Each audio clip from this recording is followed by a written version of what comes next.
Hello, Steve here. Welcome to Real Health. Who'd have thought health is about what we're eating? Join me on my quest to disseminate my go-to health regimen, the Health 44, my clumsy branding of eliminating 4 classes of food, introducing 4 classes of micronutrients. Bingo, bongo, health sorted. So thank you for your interest. Let's do this. Right, welcome, and here we go again. Anthropomorphizing health studies. Usually when someone suggests anthropomorphizing something, we're putting human traits, human emotion, attitudes towards animals,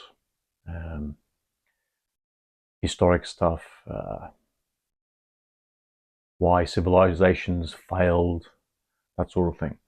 Where I'm coming at with anthropomorphizing, just getting it out, with health studies is that that's what we're doing. I'll be touching on most of the big epidemiological, also just got that word out too, the epidemiological studies that have been done over the last century. While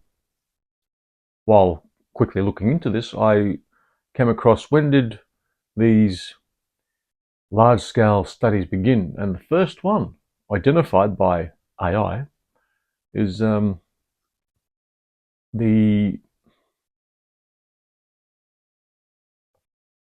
was it? The articles or something of mortality. This is the main part that I need to suggest, put forward. 1532. Okay, so 1532. We started to measure to see what people are dying from in London. It's a London thing. And 100 years later, 1632, John Graunt started this large-scale study. But what are they dying from, plus other things?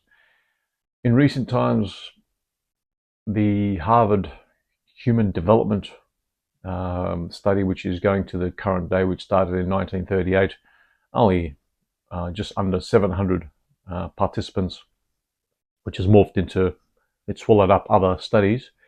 With that particular example, we've anthropomorphized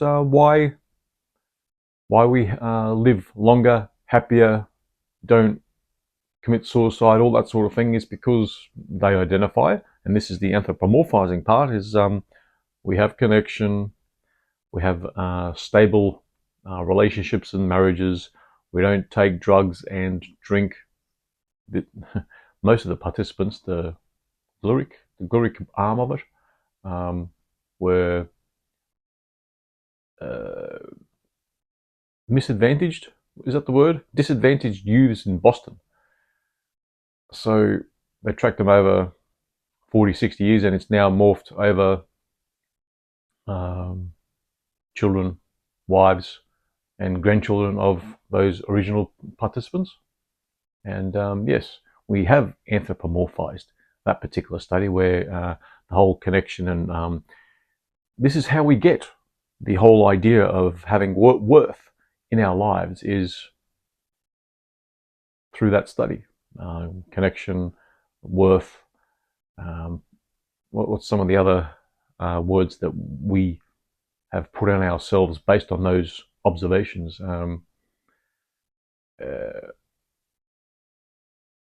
Stability, yeah, so I've already mentioned them, but then we get some of the big health doozies. We've got the Ascot study, the Framingham study, then we have the nurses' health study, and the male equivalent, the male professional male medical workers study. Then we have the EPIC study and the Meso study. Yeah, so I aim to, let's not forget the 7 country study. And the 7 country study is all about the Mediterranean diet, how we thrusted the Mediterranean diet onto the world. Well, suggested it at least. So There was cancer studies as well, cardiac studies, and to not go out on limbs, we anthropomorphize the outcomes, the results, as well. To avoid heart disease, we need to have less fat. Ansel Keys. Eat a balanced diet, which popped up in all of those studies pretty much. No smoking, less alcohol intake. We already, on a hunch, understood all this, but it took effectively billions of dollars to see it on paper. But that's also anthropomorphizing. By us feeling something into existence is anthropomorphizing. Maybe your health will be better if you don't smoke, drink, and take drugs. Don't eat so much. And the reason for all that, smoking, drinking, drug taking, and eating too much to be obese, is pica. We don't know this. We just say, don't eat so much. Don't drink. Don't. Sorry about your trauma. That's another anthropomorphizing of health outcomes, is stress as a whole, stress as your child upbringing, the whole. There's a scale, 12-point scale, adverse childhood experience scale. Adverse childhood experience. The ACE scale, yes, that's it, ACE. It's all about intoxicated family, whether family members went to jail, beatings, or smacking.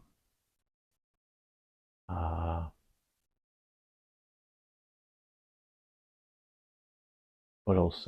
Yeah, so you get the picture. Like, this is just a roundabout's look at where we're putting our own values on these studies before the outcomes, and that's why we bring up to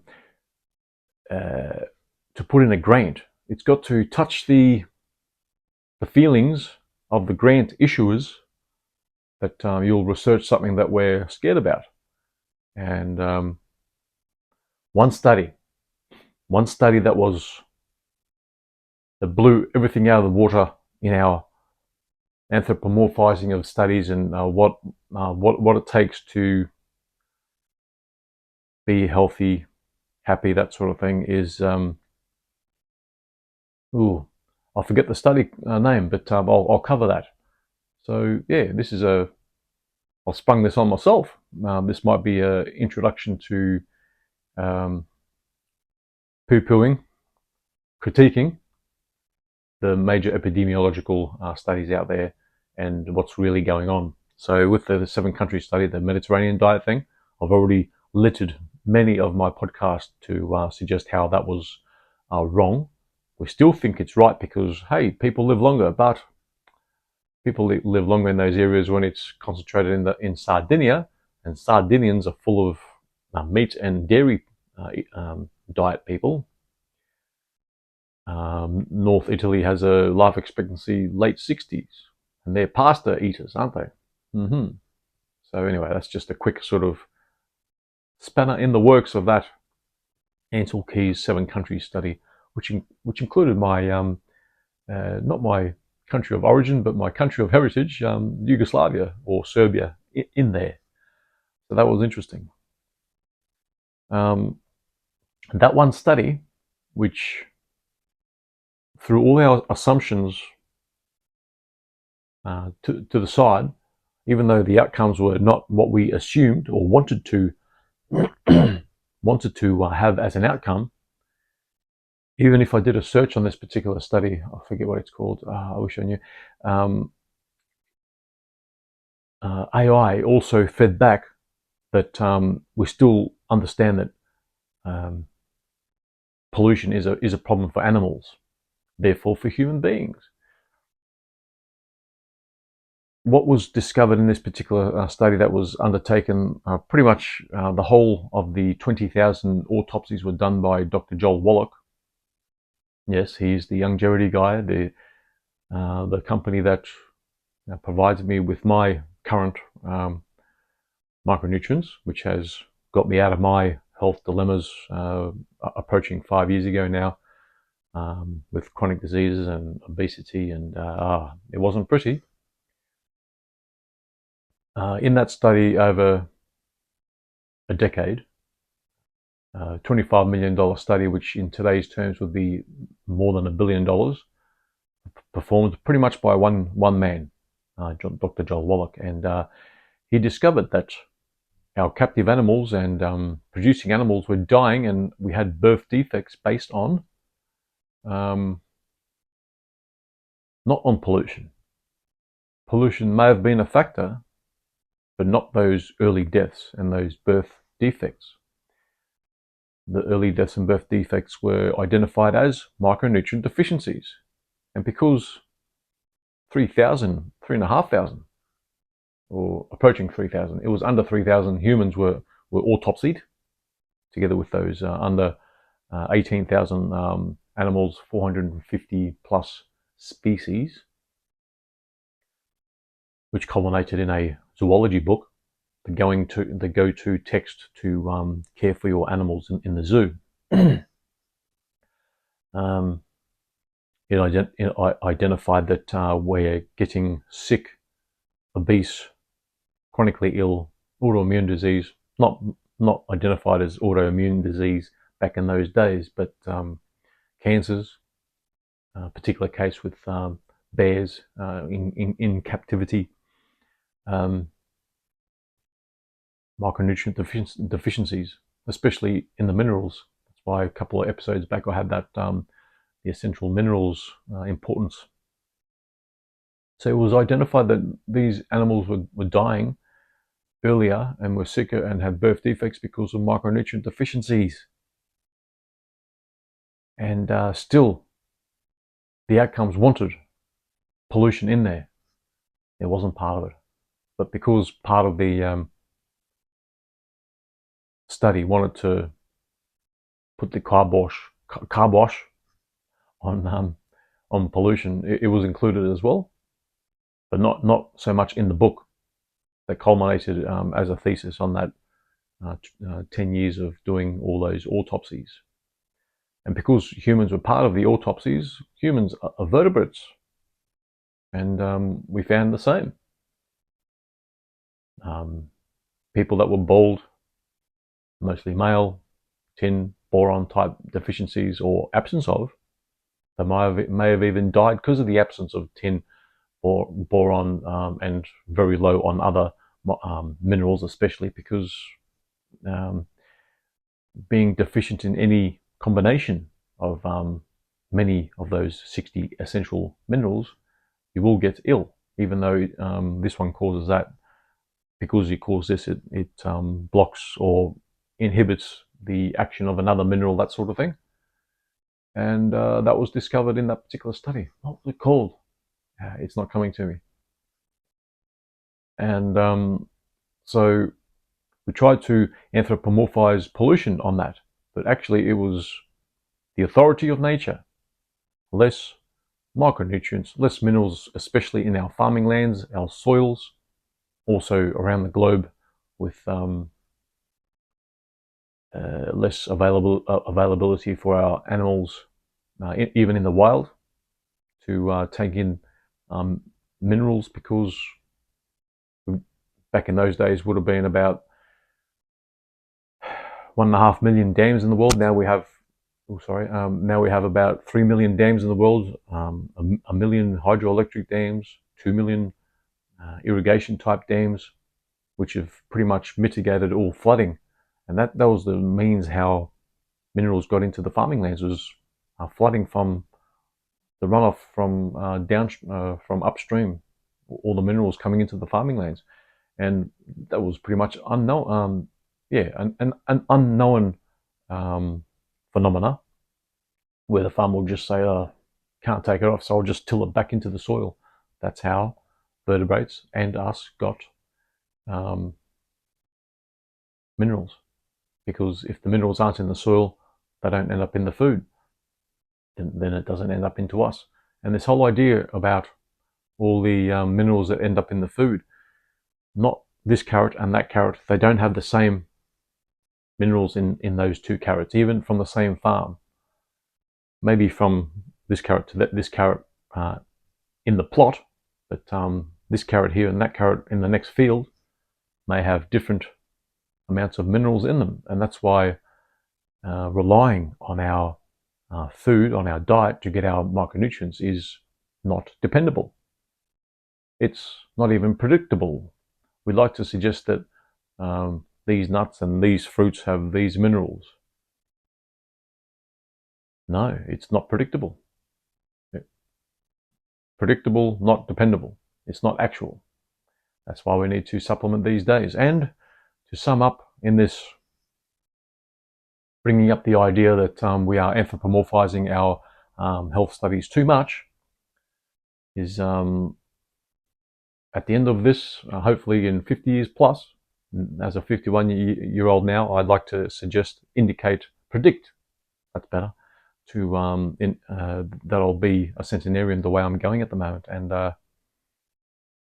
And I've got my Health 44 regimen out there. And for those one-off listeners and viewers, the Health 44 is, health happens when you take away the first four, the 44.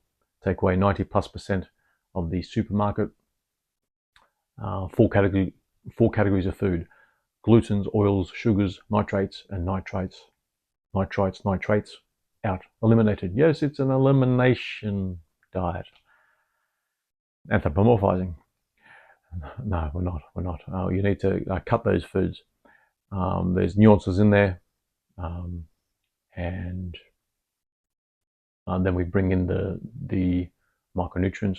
Those 4 classes of micronutrients. That's the second 4 of the 44. So the 60 minerals, 16 vitamins, 12 amino acids, 2 essential fatty acids. In a short time, your health will be better. And if you have a particular disease, that will be also gone, depending on the condition that you do have. It needs to be that it's not congenital or a birth defect, because you can't get rid of birth defects. So that's the regimen I suggest. So tune in for more detail of all those broad epidemiological studies and how the outcomes of them is not really what's going on. So there you have it. I've made my point where, particularly with Dr. Joel Wallach's study of over a decade, started in the late 60s and culminated in his 1983 book. It's in the Smithsonian. It's the go-to for zoology and captive animals. And yeah, so I'll probably even put more detail in that 7-country study, which is the whole outcome of the Mediterranean diet. Even now, look up some of the those countries.